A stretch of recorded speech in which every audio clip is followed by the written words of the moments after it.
When my son was younger, I used to hang up lists everywhere around the house. There was a list in the bathroom, so he knew what to do for his bathroom routine. There was a list in his room, a list in the kitchen. And you know what? Not one of those lists ever worked. And I want to explain why. The reason why lists or checklists don't work for the majority of kids with ADHD is because lists are not visual.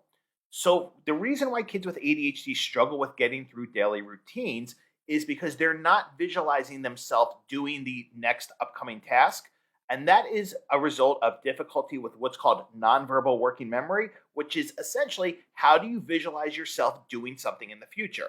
My term I use for it is future thinking skills.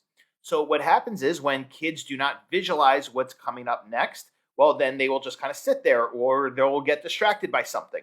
And this is how kids become what we call prompt dependent, meaning you're always saying to them, put on your shoes, brush your teeth, do this, do that. But when kids are prompt dependent, the problem is they never learn to use their own executive function skills. So here's how you can change this. In order to help them move from prompt dependence towards independence, we have to make tasks visual for them.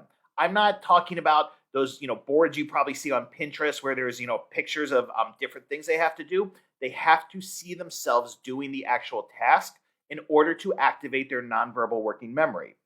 I teach this in Webinar 2 of Executive Function Crash Course, and what it does is it helps kids move from prompt dependence to independence.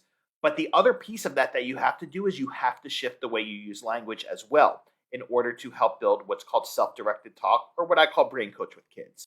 So if you were like me and have hung up lists or checklists all around the house and your son or daughter hasn't used them, please understand it's probably not because they're trying to be oppositional or because they're choosing not to use them. It's because they don't work for them because they're not activating their nonverbal working memory. So if you want to help your son or daughter move from prompt dependence towards independence, you want to help them learn how to get through daily routines independently, you're going to want Webinar 2 of Executive Function Crash Course for Parents, which is part of the ADHD Dude membership site. Learn more at ADHDDudeCourses.com.